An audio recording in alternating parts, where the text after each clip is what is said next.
नाथ एतद्वारा उत्तरखଳାର ସମସ୍ତ ଗ୍ରାମବାସୀମାନଙ୍କୁ विनम्र अनुरोध आपणे आज संध्यारे हरिमंदिर प्रांगण अष्टप्रहरी बाबदक एक जरूरीकालीन बैठक रखा जाइए।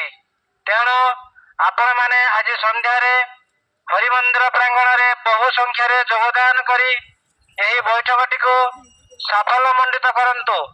तत्सहित उत्तर बरकोलीखଳାର समस्त माँ मौसी तथा युवबंधु मानू विशेष अनुरोध आपण मानकर मूल्यवान समय स्वल्प समय यही मीटिंग टी को साफल्यमंडित करने दिंतु।